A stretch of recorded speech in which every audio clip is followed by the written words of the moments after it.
without reducing. You say we can't sustain it. You say that the consumer is more frugal. You say that the landscape has changed. We are all looking at a different economic landscape. Obviously, within the framework of what you just said, a lot of people are going to lose their jobs.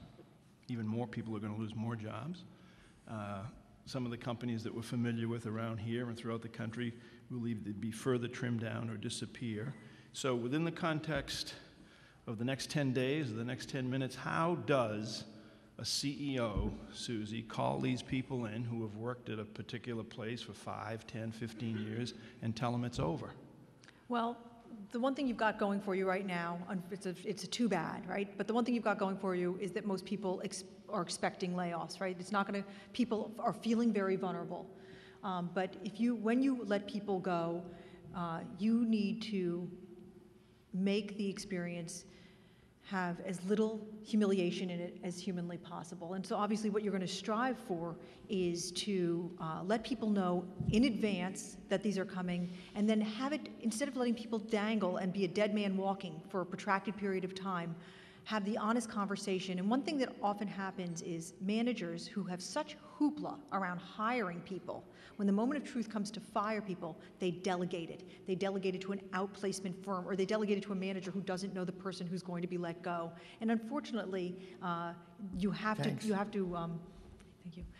do the hard thing and actually, if you hire them, be the person who lets them go. Let them go without letting them sit in uncertainty for as long as possible. Get it over with. And it's hard in this environment to make it a soft landing, to have as generous a terms as you can in letting them go, and yet that is the imperative, because you're letting people go in an environment where it's going to be very hard for them to get new work. Jack, you've fired entire towns in the course of your career. Yeah, and let me tell you something about that.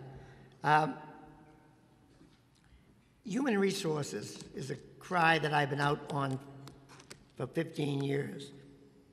The HR people in most companies end up running parties and picnics rather than being in charge of evaluations, leadership development, taking care of people. The CFO sits next to the CEO. The HR person is somewhere out there doing forms and benefits. If you ran a baseball team, would you be talking to the plant accountant or the head of player personnel? Think John Henry spends time with Theo Epstein, or some guy you don't know, the accountant for the Red Sox? Well, it's no different. They want to win, so they want the best players. In business, you've got to do the same thing. You've got to be hiring the best players. The team with the best players wins. That is the game. Now, in HR, in tough times, HR defines you. HR is important when you're growing. They're doing all the things you want them to do, build people, evaluate people. But in bad times, they define you. And as Suzy pointed out, the terrible way people are laid off without an evaluation system. So they don't know, why me? Why me? You weren't very good. Not very good. I've been here 30 years. Why didn't you tell me? Well, I didn't really have a system to tell you. It's a criminal offense the way companies do human resource evaluations. I'm too kind to tell somebody the truth.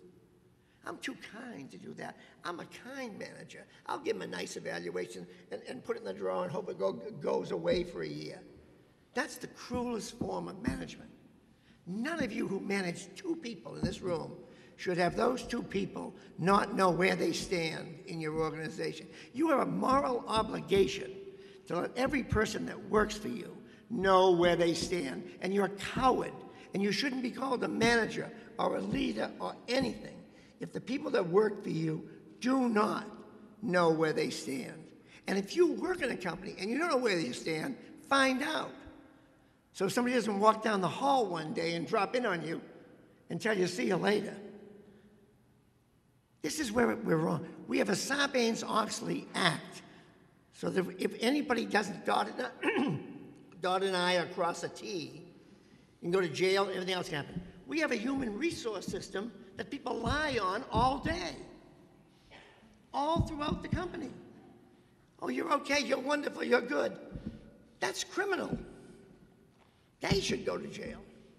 We have a mutual friend who owns... This is serious stuff. I mean, this is really serious stuff. Well, that's why I want you to... We have a mutual friend who owns a big clothing store, a very expensive clothing store, who for the first time in 45 years, a few months ago, had to lay some people off. And he called you for counsel, for advice on how you did it. Tell them what you told Billy. I said, you can't let them go if they don't know where they stand. If you have been walking away from this thing and dodging the honest conversations, you better start having it. And I can't believe a company, you've got to take care of people. One of the things we had going for us when we had to lay off a lot of people is we had a big balance sheet.